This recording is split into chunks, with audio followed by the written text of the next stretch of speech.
Good morning મિત્રો. આજે આપણે અણુઓની ભૌતિક રચના, ટૂંકમાં અણુઓના જે આકાર છે, રચના એટલે આકાર, એની અંદર જોવા મળતી વિવિધતાઓ એ શેના ઉપર આધાર રાખે છે એ આપણે જણાવવાનું છે.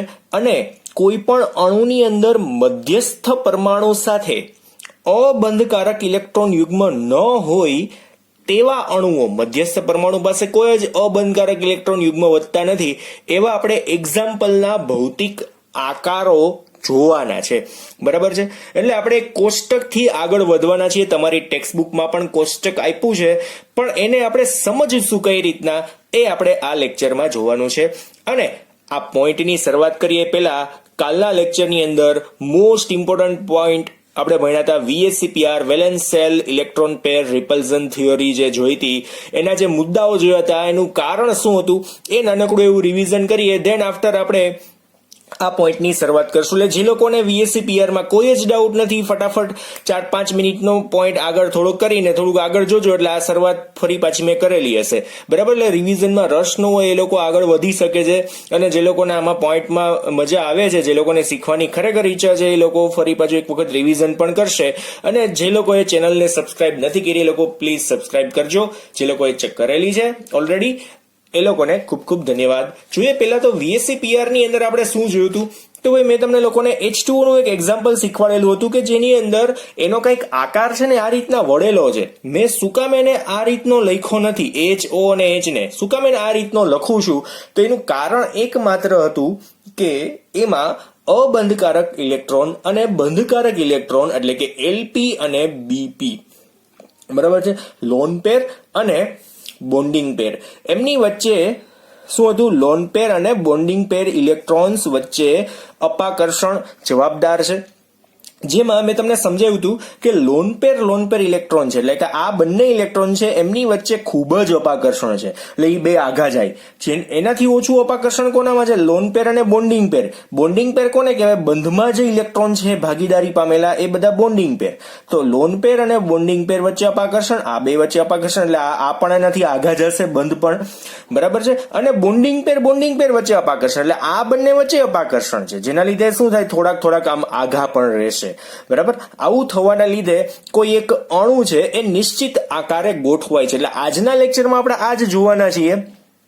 એમાં મધ્યસ્થ પરમાણુ સાથે ઇલેક્ટ્રોન યુગ્મ ન હોય એવા બંધારણ. આમાં મધ્યસ્થ પરમાણુ સાથે ઇલેક્ટ્રોન યુગ્મ છે, જો અહીંયા 2 ટપકા ઉપર કરેલા છે, તો ઇલેક્ટ્રોન યુગ્મ ન હોય એવા એક્ઝામ્પલ્સ આપણે જોવાના છે. અને એના આકાર શું છે, સાથે સંકરણ શું છે, અને બંધ કોણ અને એના એક્ઝામ્પલ્સ પણ આપણે જોશું.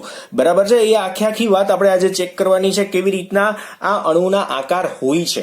આકાર ઉપરથી આપણે સંકરણ અને એમના બંધકોણ પણ આજે શીખવાના છીએ. તો કાલના પોઈન્ટ્સ જે 6 ટોટલ જોયા હતા એની જો નાનકડી વાત કરી નાખીએ તો અણુનો આકાર મધ્યસ્થ પરમાણુની આસપાસ રહેલા સંયોજકતા ઇલેક્ટ્રોન યુગ્મો એટલે કે લોન પેર અને બોન્ડિંગ પેરની સંખ્યા ઉપર આધાર હોય.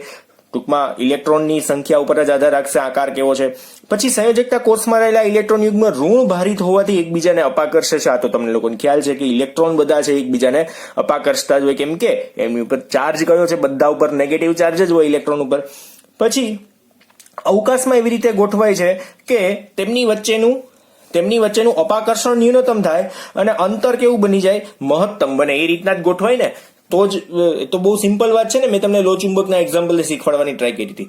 પછી સંયોજકતા કોષની અંદર ઇલેક્ટ્રોન ક્યાં હોય, તો વર્તુળાકાર આકારે ગોઠવાયેલા હશે અને એકબીજાથી મહત્તમ અંતરે ગોઠવાયેલા હોય છે. બરાબર? સંયોજકતા ઇલેક્ટ્રોન છેલ્લે ગોઠવાયેલા હોય અને એકબીજાથી કંઈક ચોક્કસ અંતરે ગોઠવાયેલા હોય છે, એની વાત હતી. 5મો પોઈન્ટ બહુબંધ, એટલે મેં તમને કીધું કે દ્વિબંધ છે એ લોન પેર જેવું કામ કરશે, પણ 3 બંધવાળા ઇલેક્ટ્રોન હશે ને, 3 બંધથી જોડાયેલા જે બંધકારક ઇલેક્ટ્રોન છે એ બધા એકલ અતિ ઇલેક્ટ્રોન યુગ્મ, એટલે લોન પેર કરતા પણ વધારે અપાકર્ષણ હોય એવા એકલ અતિ ઇલેક્ટ્રોન યુગ્મ તરીકે. એકલ એટલે લોન પેર, બરાબર છે? એકલ ઇલેક્ટ્રોન યુગ્મ એટલે લોન પેર. એકલ અતિ ઇલેક્ટ્રોન યુગ્મનો મિનિંગ શું? અતિ ઇટ મીન્સ વધારે અપાકર્ષણ છે, લોન પેર કરતા પણ વધારે. બરાબર? હવે લાસ્ટમાં શું હતું કે જો અણુમાં 2 અથવા વધારે સંસ્પંદન બંધારણો હોય તો VSEPR ગમે તે બંધારણ માટે લાગુ પાડી શકાય. શું કામ એને? કેમ કે દરેક બંધારણની અંદર માત્ર ઇલેક્ટ્રોનની ગોઠવણી અને વીજભાર જે છે એ જ જુદી જુદી જગ્યાએ હોય, બાકી બંધારણનો આકાર તો સમાન જ હોય છે. That's why. અને ખાસ આ જે ક્રમ હતો એ તો મેં શરૂઆતમાં તમને સમજાવ્યો હતો. બરાબર? તો હવે આજનો જે પોઈન્ટ છે અણુઓની ભૌમિતિક રચનાઓની અંદર આપણે જે વાત કરવાની છે એમાં સૌથી પહેલા તો કે આ કઈ રીતના આપણે ફાઇન્ડ આઉટ કરી શકશું, પછી આપણે કોષ્ટકની વાત કરશું. તો અણુઓની ભૌમિતિક રચના, ધ્યાન આપજો, અણુઓની ભૌમિતિક રચના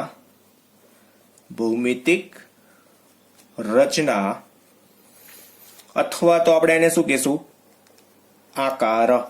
અણુની ભૌમિતિક રચના અથવા તો આકારમાં જોવા મળતી વિવિધતાનો આધાર કોના ઉપર છે? તો એની અંદર આવશે જવાબ અણુના પ્રકાર. પછી આવશે અણુનું સંકરણ. એની અંદર વિવિધતા કોના લીધે જોવા મળે? સંકરણ. પછી આવશે એમાં બંધકોણ. પછી આવશે તેમાં રહેલા બંધકારક. તેમજ કયા? તો અબંધકારક. આપણે અબંધકારક તો આમાં આવવાના જ નથી. અબંધકારક ઇલેક્ટ્રોન યુગ્મોની સંખ્યા. અબંધકારક ઇલેક્ટ્રોન યુગ્મોની સંખ્યા તથા તેઓ વચ્ચે ઉદ્ભવતા અપાકર્ષણ ની માત્રા પર રહેલો હોય છે. ટોટલ કેટલી વાત થઈ? તો અણુના પ્રકાર એટલે આપણે કયા અણુના પ્રકાર જોવાના છે? તો AB2, AB3, AB4. બરાબર છે. એટલે હું અહીંયા તમને સાથે સાથે કહી દઉં કે અણુના પ્રકાર આપણે કયા જોવાના છીએ. ફોર એક્ઝામ્પલની અંદર આપણે અહીંયા જોઈ લઈએ અણુના પ્રકારમાં કયા અણુના પ્રકાર હશે? તો કે ભાઈ AB2 હશે, પછી AB3 હશે, પછી AB4 હશે, એટસેટ્રા આપણે જોવાના છીએ. જેમાં A ઇક્વલ ટુ શું હશે? A એ મધ્યસ્થ પરમાણુ છે, અને B છે એ શું છે? બંધકારક ઇલેક્ટ્રોન યુગ્મ ની સંખ્યા દર્શાવશે. AB2 ઇટ મીન્સ B2 એટલે શું હશે? તો બંધકારક ઇલેક્ટ્રોન યુગ્મ કેટલા છે? 2 છે. B3 એટલે શું હશે? અહીંયા B3 છે, એક મધ્યસ્થ પરમાણુ. B3 એનો મિનિંગ શું હશે? તો ત્યાં બંધકારક ઇલેક્ટ્રોનની સંખ્યા કેટલી હશે? 3 હશે. B4 એટલે બંધકારક ઇલેક્ટ્રોનની સંખ્યા 4. હમણાં જ આપણે જોશું એટલે તમને ખબર આમ પરફેક્ટલી પડવા માંડશે. બરાબર ને? આજે આપણે એક જ કોષ્ટક જોવાના છે જેનાથી તમારું કન્ફ્યુઝન વધી ન જાય. બરાબર છે. તો આપણે સૌથી પહેલા પાર્ટીશનમાં લખતા જઈએ. અહીંયાથી શું આવશે? બંધકારક ઇલેક્ટ્રોન યુગ્મોની સંખ્યા. સૌથી પહેલા આવશે બંધકારક ઇલેક્ટ્રોન યુગ્મોની સંખ્યા. પછી આવશે શું આવશે? અણુનો પ્રકાર. પછી આપણે કરશું ઇલેક્ટ્રોન યુગ્મોની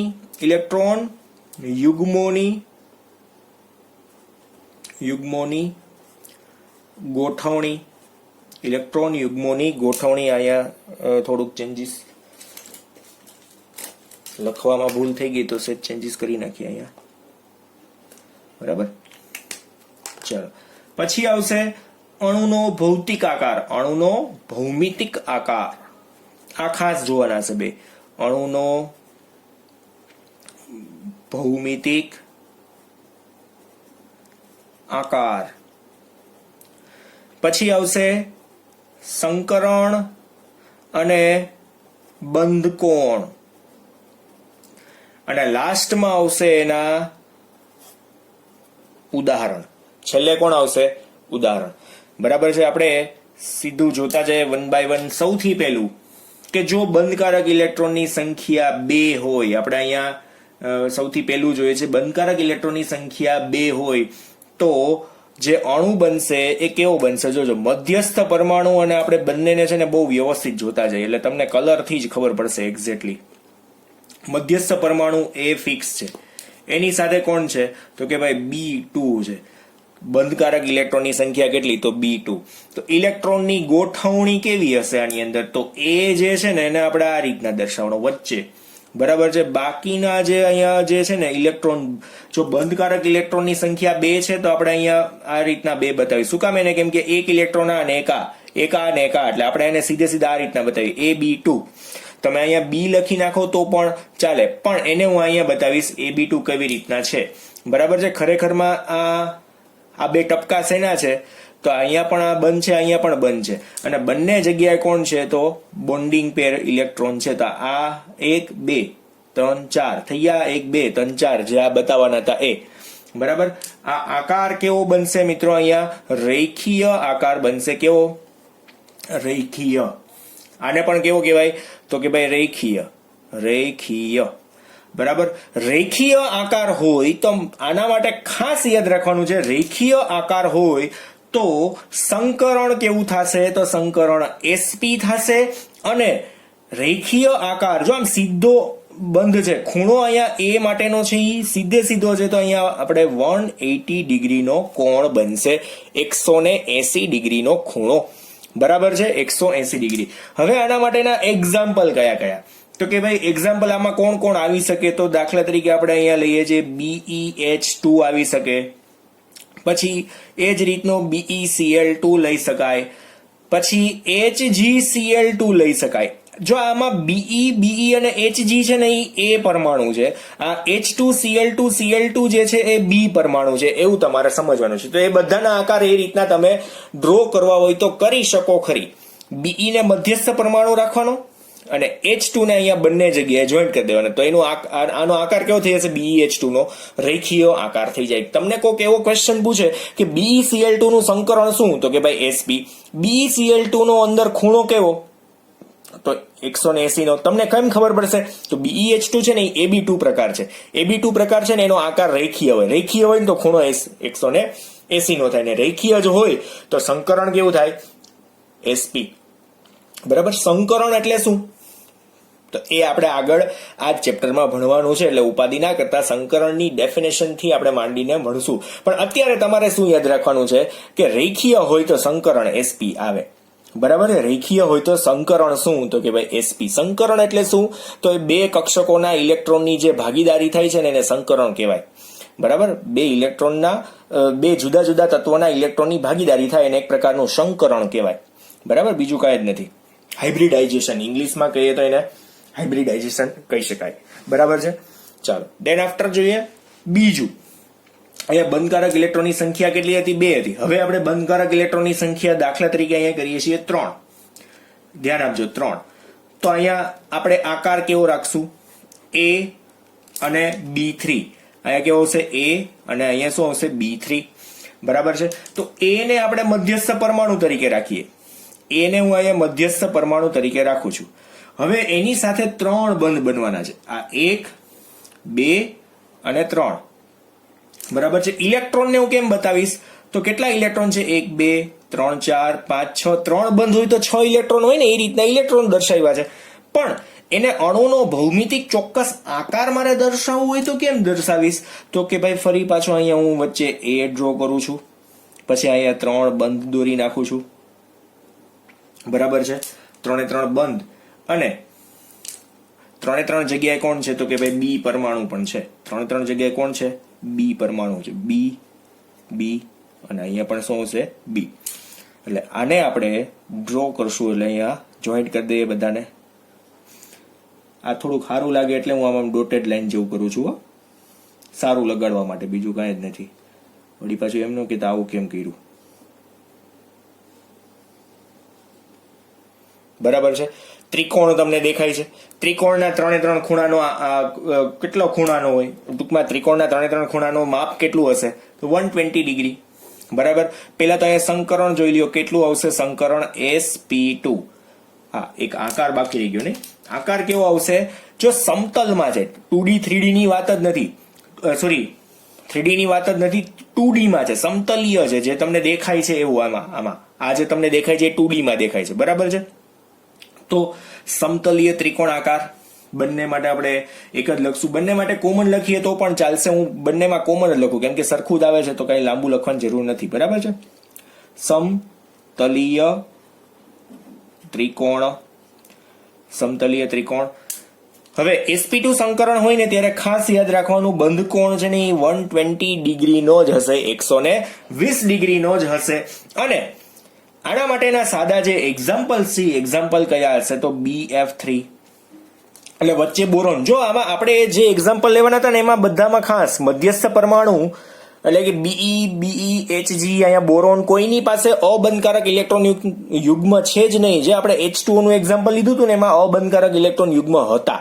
H2O માં ઉપર જો લોન પેર ઇલેક્ટ્રોન બતાવ્યા હતા, આમાં ક્યાંય લોન પેર ઇલેક્ટ્રોન નથી, બાકી તો અહીં ટપકા કરવા પડે ને વચ્ચે પણ, બરાબર. એટલે BF3 અને BCl3, BF3 અને BCl3 તમારે દોરવું હોય તો શું કરવાનું? બોરોન ને અહીંયા એની જગ્યાએ મૂકવાનો અને ક્લોરીન ને આ 3 જગ્યાએ બી ની જગ્યાએ મૂકી દો એટલે પોસિબલ થઈ જાય. એટલે હું તમને એવું હોય તો એક વખત ટ્રાય કરાવી દઉં. જો આને આપણે A કહેવાનો છે અને આ જે F3Cl3 છે એને શું કહેવાનો છે? B3, બરાબર છે. બહુ સિમ્પલ થઈ જાય, AB3 same as AB2. Done, ખબર પડી જાય એવું છે, બરાબર ને. ચાલો હવે નેક્સ્ટ વન. હું લાઈન બાય લાઈન જ કહેતો જાઉં છું. એવું હોય તો આપણે થોડોક પાર્ટીશન કરી નાખીએ સ્કેલથી, એટલે તમને લોકોને થોડીક વધારે ખબર પડશે. ધ્યાન આપજો. અહીંયા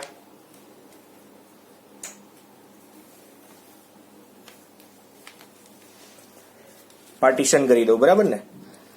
લખાઈ જાય પછી પાર્ટીશન કરવું થોડુંક સારું રહેશે. લખ્યા પહેલા છે ને પાર્ટીશનમાં મજા નહીં આવે. આમાં આપણે પાર્ટીશન નથી કરતા, આટલામાં જ કરી દઉં છું.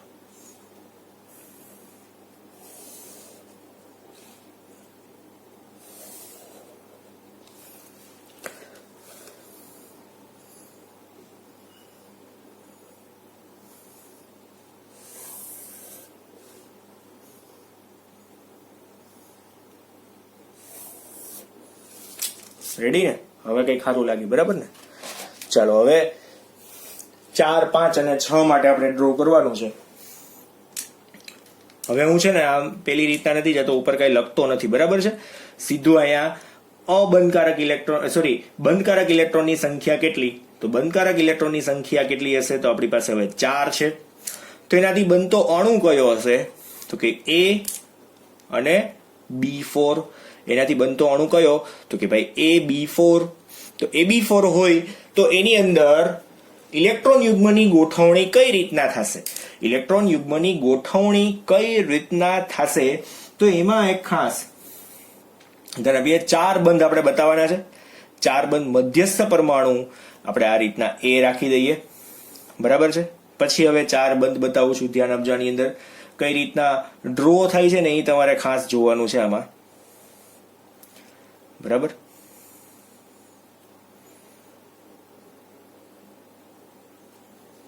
જોજો હવે આ બધી જગ્યાએ કોણ આવશે?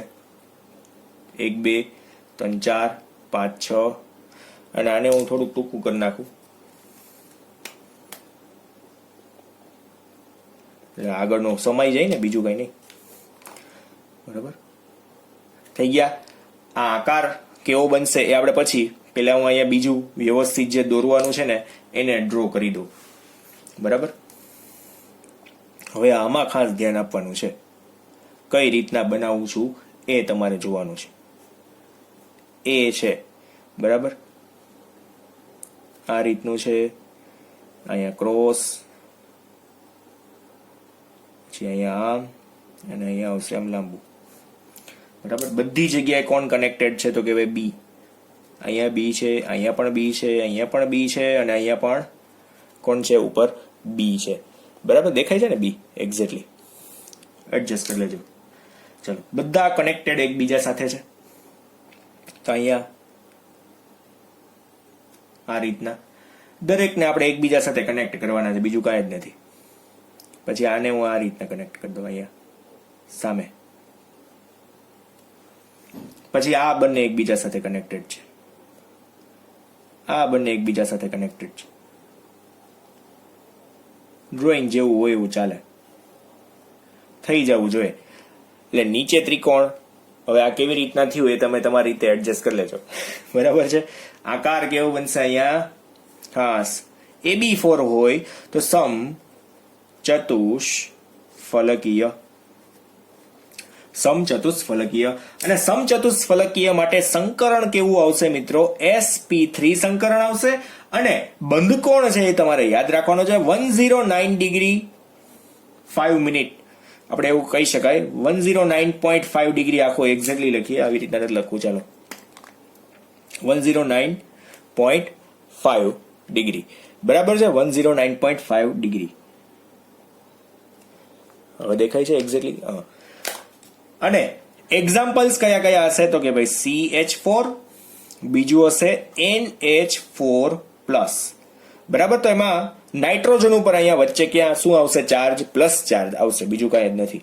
નાઇટ્રોજન ઉપર કયો ચાર્જ આવશે? Plus charge. A એટલે નાઇટ્રોજન, B એટલે કોણ આવશે? ત્યાં ચારે ચાર જગ્યા હાઇડ્રોજન. બાકી કાર્બન હોય તો અહીંયા C અને ચારે ચાર જગ્યા હાઇડ્રોજન. આકાર ખરેખરમાં શું થશે? સમચતુષ્ફલકીય. એનું સંકરણ શું હશે? sp3. અને બંધકોણ કેટલો છે? 109.5. ખાસ યાદ રાખજો. ચાલો દેન આફ્ટર આ બાજુ હવે 5 હોય તો બંધકારક ઇલેક્ટ્રોન યુગ્મની સંખ્યા 5 હોય તો અહીંયા શું આવશે?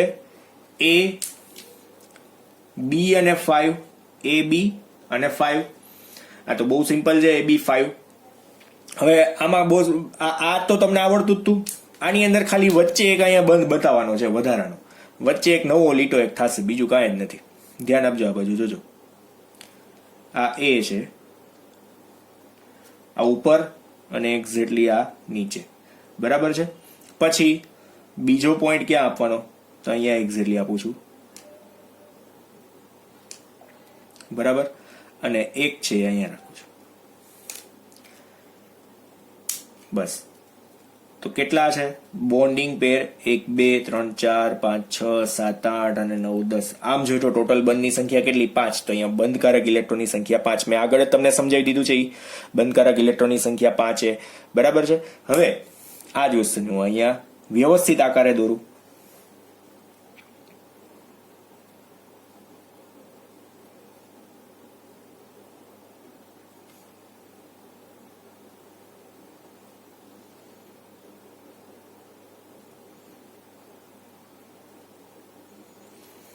બરાબર. હવે ધ્યાન આપજો, આમાં ત્રિકોણ બનાવવાનું છે. એક્ઝેક્ટલી ત્રિકોણ બનવું જોઈએ. તમારે ભલે પેન્સિલથી ડ્રો કરવું એટલે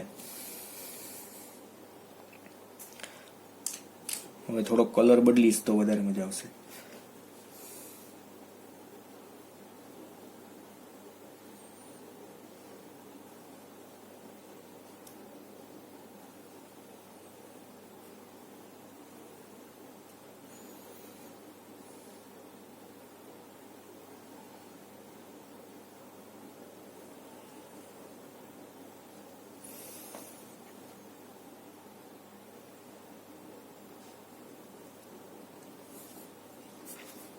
આ જે છે આમાં શું છે ખરેખરમાં વચ્ચે એક ત્રિકોણ છે.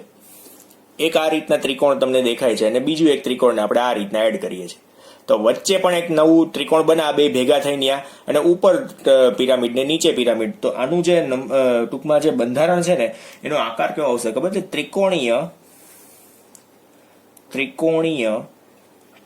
દ્વિ પિરામિડલ. તમે લોકો પિરામિડ તો જોયા જ છે. બરાબર. બે પિરામિડ નામ ભેગા કરી દે તો નીચેના સ્ટેન્ડમાંથી નીચે 3 બાજુ વાળો પિરામિડ, તો ત્રિકોણીય પિરામિડ. બરાબર છે. 3 બાજુ વાળો પિરામિડ હોય, 3 આંગળીથી બનાવેલા આ રીતના હોય તો ત્રિકોણીય પિરામિડ. તમારે આ રીતના ઊભું કરીને જોઈ લેવું. બરાબર છે. ઊભેથી કેવી રીતના દેખાય. હવે આકાર આની અંદર કેવો આવશે? સોરી, સંકરણ કેવું આવશે? તો કે ભાઈ sp3 અને d. કેવી રીતના ખબર પડે? કે 5 હોય ને મિત્રો, 5 હોય તો અહીંયા ટોટલ કક્ષકોની સંખ્યા 5 થવી જોઈએ. બંધકારકની સંખ્યા 5 છે તો અહીંયા s, p3 અને d આ રીતનો છે. d પ્રકારની 1, p પ્રકારની 3 અને s પ્રકારની પણ 1. sp3 અને d ટોટલ કેટલા થાય? 5 થાય. આમાં જો sp3 એટલે ટોટલ 4, એક s અને 3 p થઈ જાય છે. પછી તમારે એડજસ્ટ ન કરવું સર પી માં 4 રાખી દે તો પી માં છે ને એક ઇલેક્ટ્રોનની સંખ્યા કેટલી હોય? 3 પેટા કક્ષક હોય, ડી માં 5 પેટા કક્ષક હોય, એસ માં એક જ પેટા કક્ષક હોય. આ તમને લોકોને ખ્યાલ છે, ચેપ્ટર નંબર 2 અને 3 માં તમે આ જોઈ ગયા છો. આકાર કેવો હશે યાદ રાખી લ્યો. સમટાઈમ્સ 90 ડિગ્રી નો પણ હશે. અહીંયા જે ભાગ છે ને 90 ડિગ્રી પણ હોય છે. 90 ડિગ્રી અને બીજો કયો હશે? 120 ડિગ્રી. 120 ડિગ્રી કોની વચ્ચેનો હશે? તો આ જે છે અંદરના છે. એટલે અહીંયા બી કરવાના બાકી રહી ગયા છે, તો આપણે કરી નાખીએ. જો અહીંયા બોરોન આવશે, અહીંયા બોરોન નહીં, બંધકારક ઇલેક્ટ્રોન આવશે, અહીંયા અંદર બી આવશે અને અહીંયા પણ બી આવશે. બરાબર છે. આ જગ્યાએ બધી જગ્યાએ 5 જગ્યાએ ટોટલ બી આવશે. આ બી છે એ અંદર માટેનો છે. બરાબર. ચલો, અને એક્ઝામ્પલ કયા હશે? તો માત્ર આપણે અત્યારે એક જ બતાવી શકશું, PCl5 લગભગ આવા કોઈ વધારાના બંધારણો હોતા નથી. બરાબર. ચાલો, અને લાસ્ટ વન, બંધકારક ઇલેક્ટ્રોનની સંખ્યા 6. બંધકારક ઇલેક્ટ્રોનની સંખ્યા 6. એનાથી બનતું બંધારણ કયું? તો A અને B6, AB6. હવે એની અંદર આપણે આકાર બતાવવાનો છે, ઇલેક્ટ્રોન યુગ્મની ગોઠવણી કઈ રીતના થાય છે એ દર્શાવવાની છે. તો બહુ સિમ્પલ છે. આમાં તો 1 2 3 4 5 6. બરાબર. જો 1 2 3 4 5 6 7 8 9 10 અને 11 12 ઇલેક્ટ્રોન થવા જોઈએ ટોટલ. બંધની સંખ્યા કેટલી છે? 6 છે, તો ઇલેક્ટ્રોન કેટલા થવા જોઈએ? 12. હવે આનું બંધારણ દોરવું હોય તો બહુ સિમ્પલ વાત છે. બરાબર. સૌથી પહેલા શું કરવાના? ત્રિકોણીય દોરવાના 2. તમને હું શીખવાડી દઉં. જો હું કઈ રીતના ડ્રો કરું છું. 2 ત્રિકોણ જ દોરવાના છે, બીજું કાંઈ જ નથી. તમને ત્રિકોણ દોરતા તો સરસ આવડે આવા. આ એક ત્રિકોણ અને આ બીજું ત્રિકોણ. બરાબર. આમ થોડુંક ત્રાસું રાખવાની વાત છે, બીજું કઈ નહીં. હવે મધ્યસ્થ પરમાણુ અહીંયા એ ડ્રો કરી નાખું છું. અને બાકીના બધા ખૂણે, કેટલા ખૂણા દેખાય છે? અહીંયા જો બી બી બી બી બી અને આ બી. હવે હું બધાને છે ને અલગ કલરથી જોઈન્ટ કરી દઉં.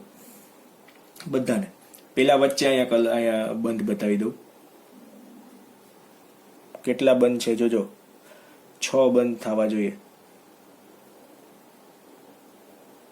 થઈ ગયા 6 બંધ. હવે બધા એકબીજા હારે કનેક્ટેડ છે. તો એના માટે પાછો કલર બદલી દો. કયો કલર રાખશું? ઓરેન્જ ની મજા ને, ડાર્ક ગ્રીન કરી નાખો.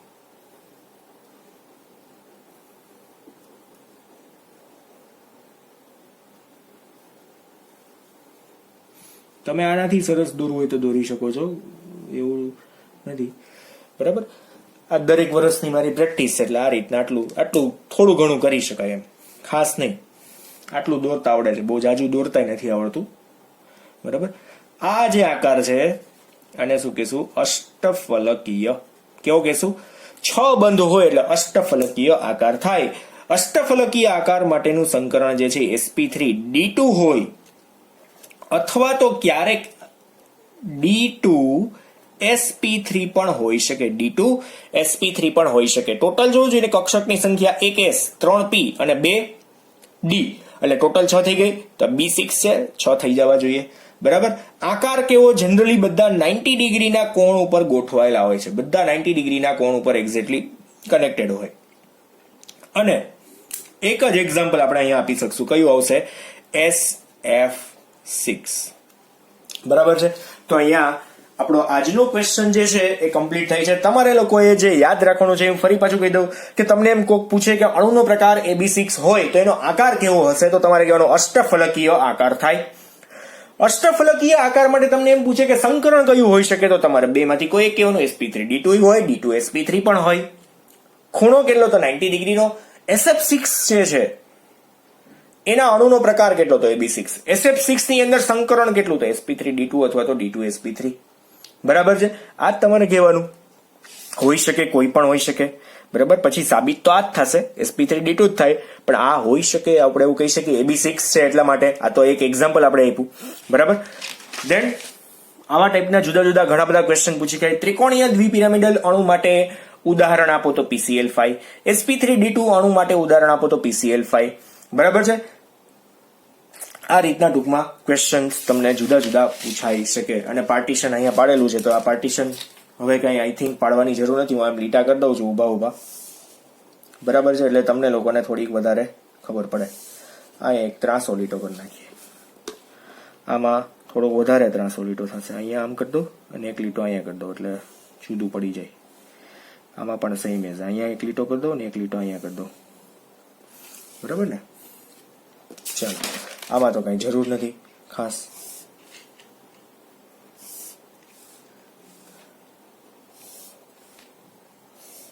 ચાલો ડન. તો અહીંયા આપણો ક્વેશ્ચન જે આજનો હતો એ આખો કમ્પ્લીટ થઈ ગયો છે. તમારે આ જ રીતના તમારી બુકમાં ડ્રો કરી નાખવાનું છે. પેજમાં તમને PDF મળશે એટલે તમને એક્ઝેક્ટલી ખબર પડશે. ટેક્સ્ટ બુકમાં જોવાના બદલે આમાંથી વ્યવસ્થિત જોજો, અને લેક્ચરમાં સાથે સાથે લખવું હોય તો એમાં પણ તમે કરી શકો છો. પણ A અને B શું છે એ તમને ખબર હોવી જોઈએ, મેં શરૂઆતમાં જ કીધું છે. તો આજે આપણે મિત્રો અહીંયા સુધી રાખીએ. Thank you.